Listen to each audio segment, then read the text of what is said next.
السلام علیکم ورحمۃ اللہ وبرکاتہ۔ ناظرین، آپ سبھی حضرات کو معلوم ہوگا دہلی میں جو مناظرہ ہوا ہے کہ اللہ رب العزت موجود ہیں یا پھر اللہ رب العزت موجود نہیں ہے، مفتی شمائل ندوی عبداللہ صاحب اور جاوید اختر کے درمیان۔ نتیجہ یہ نکلا تھا کہ مفتی شمائل ندوی صاحب نے جاوید اختر کو اس طرح دھویا ہے دلائل میں کہ جاوید اختر کا منہ دیکھنے لائق تھا۔ اسی فتح کے بعد جگہ جگہ سے مفتی شمائل ندوی صاحب کے لیے مبارکباد آ رہی ہیں۔ کل ہی انڈیا میں ایک مناظرہ ہوا، ڈیبیٹ ہوئی ہے مفتی شمائل ندوی صاحب اور مشہور شاعر ہیں جاوید اختر صاحب، ان کے درمیان۔ اس میں اللہ کے وجود، جو ایتھیسٹ خدا کے منکر ہیں، ان کے جو مقدمات ہیں وہ سامنے آئے، اور پھر مفتی صاحب نے بڑی تفصیل کے ساتھ جو اسلام کا مقدمہ ہے بڑے واضح انداز میں وہ اسٹیبلش کیا، اور بہت اچھے انداز میں اسلام کا، اللہ کا، ربوبیت کا، اللہ کی وحدانیت کا میسیج گیا ہے دنیا میں۔ تو اس پر آپ کیا تبصرہ فرمائیں گے؟ دیکھیں، میں پورا تو میں سن نہیں سکا، کافی طویل تھا، لیکن میں نے 20-25 منٹ کا حصہ سنا ہے۔ جی، تو میں بہت دل سے دعا کرتا ہوں، دل سے دعائیں نکلیں بلکہ ان کے لیے، مفتی شمائل ندوی صاحب کے لیے، اور اس کے ساتھ ساتھ جو مفتی یاسر ندیم الواجدی یاسر ندیم الواجدی، تو مجھے بے انتہا خوشی ہے الحمدللہ کہ نوجوانوں میں ایسے نوجوان سامنے آ رہے ہیں جو ان کے پاس علم بھی ہے، اور اس علم کو استعمال کیسے کرنا ہے، اس کے لیے زبان و بیان کیا ہوگا، لب و لہجہ کیا ہوگا، تو ان کو اللہ نے یہ سمجھ دی ہے۔ تو میں اس کی مبارکباد پیش کرتا ہوں مفتی شمائل ندوی صاحب کو اور ان کے اساتذہ کو، ان کے والدین کو، جنہوں نے ان کی تربیت کی، اور ان کی اس محنت کو، کیونکہ یہ کام، اتنا بڑا کام بغیر محنت کے ہو نہیں سکتا۔ تو بہت دعائیں ہماری ان کے ساتھ ہیں، جی، اور مفتی یاسر ندیم صاحب کے لیے بھی بہت دعائیں، ان کے میں نے کچھ کلپ سنے ہیں۔ تو ہم ایسے نوجوانوں پر فخر کرتے ہیں، اور پورے بر صغیر کو ایسے نوجوانوں پر، ایسے علماء پر فخر ہونا چاہیے، اور فخر رہے گا انشاءاللہ تعالی۔ ہماری دعائیں ان کے ساتھ ہیں، اور میں اس موقع پہ 2-3 مشورے دوں گا۔ ایک یہ کہ مفتی یاسر ندیم صاحب ہوں یا مفتی شمائل ندوی صاحب ہوں، اس کو دیکھا جائے کہ وہ یہاں تک کیسے پہنچے ہیں۔ صحیح۔ تو انہوں نے جتنی محنت کی ہے، جس طریقے سے انہوں نے دور سے فنون کو، علوم کو حاصل کیا ہے، ان کو سمجھا ہے، ان پہ محنت کی ہے، اور اس کے لیے جو موجودہ زبان ہے اس کو جس طریقے سے انہوں نے حاصل کیا ہے، تو دور سے ہمارے جو علماء ہیں، جو نوجوان طبقہ ہے، جو مدارس کا، ان کو اس سے سیکھنا چاہیے۔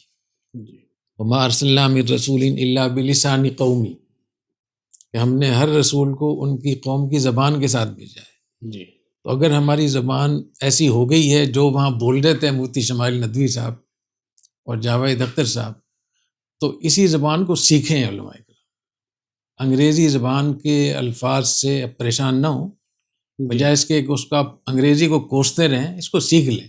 جی، اور اس وقت دنیا میں 8 ارب انسان ہیں، جی، ان 8 ارب انسانوں میں کم از کم 3 ارب انسانوں کی زبان انگلش ہے۔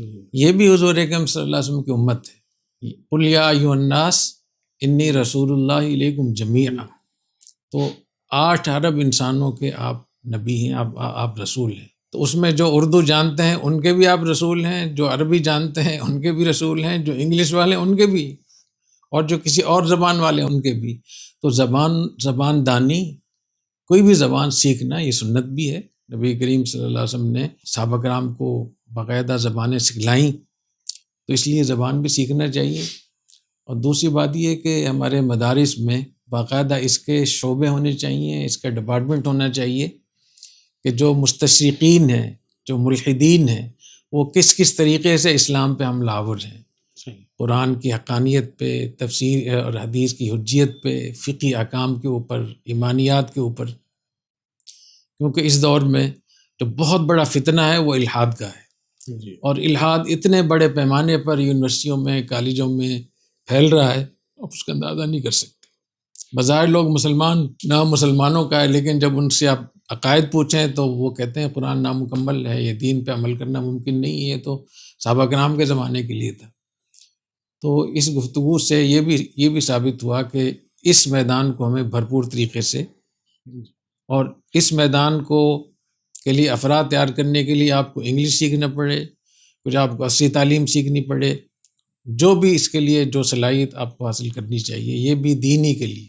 صحیح۔ تیسری بات یہ کہ جو ہمارے ہاں منطق اور فلسفہ تھا، ہاں جی، اس کو آج کے جدید اسلوب میں اس کو تبدیل کرنا چاہیے، اس کو چھوڑنے کی صحیح۔ بجائے، کیونکہ جو مفتی یاسر ندیم صاحب کی جو گفتگو ہوتی ہے یا ان کی مفتی شمائل ندوی صاحب کی ہے، تو یہ وہی فلسفہ ہے، وہی منطق ہے، لیکن اس کا انداز، اس کا جی اسلوب ایک نیا اس کو کور دیا گیا ہے۔ جی تو جو پہلا ہمارے ہاں جو منطق اور فلسفہ پڑھایا جاتا تھا، اس کو آج کے جدید لباس میں اس کو جدید لباس پہنانا چاہیے اور باقاعدہ اس کو مدارس میں شامل کرنا چاہیے۔ جی تو میرے خیال اس کا بہت فائدہ ہوگا انشاءاللہ تعالیٰ۔ اور جتنے ہمارے مدارس کے طلباء ہیں، اساتذہ ہیں، میں مشورہ دوں گا کہ اس مکالمے کو ضرور سنیں۔ صحیح۔ اور بہت سارے ایسے لوگ بھی ہوں گے جو اس مکالمے کو سمجھ ہی نہیں پائیں گے، جی یعنی مفتی شمائل ندوی صاحب کی گفتگو کو سمجھ ہی نہیں پائیں گے۔ وہ اس پہ ضرور غور کریں کہ مجھے کیوں نہیں سمجھ میں آ رہا، میں نے تو پورا درس نظامی پڑھا ہے تو سمجھ میں کیوں نہیں آ رہا۔ جی اس لیے کہ درس نظامی کے ساتھ ساتھ کچھ اور چیزیں بھی آپ کو سیکھنی چاہیے، تو وہ آپ کو سیکھ لینی چاہیے۔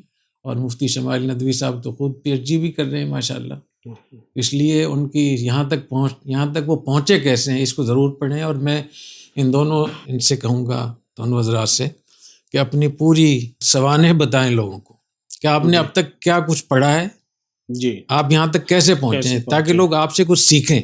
صحیح۔ تو یہ بہت بڑا کام ہو جائے گا انشاءاللہ۔ انشاءاللہ۔ اللہ تعالیٰ ان کو ان کی زندگی میں برکت عطا فرمائے۔ آمین۔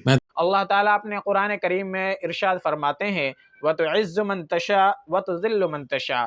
اللہ تعالیٰ جس کو چاہے عزت دے، جس کو چاہے ذلت دے۔ تو اللہ تعالیٰ نے اس بندے کو، مفتی صاحب کو، آج دنیا کے اندر کیا عزت بخشی ہے، کس عزت سے نوازا ہے، اور عزت کیوں کرنا دیتا جب بات اللہ تعالیٰ کی وحدانیت پر، اللہ تعالیٰ کے واحد پر، اللہ تعالیٰ کی توحید پر آئی ہے اور اس میں فتح حاصل کی ہے، تو اللہ تعالیٰ کو عزت تو دینی ہی تھی۔ اللہ تعالیٰ جس کو چاہیں عزت دے دیں اور جس کو چاہیں ذلت دے دیں۔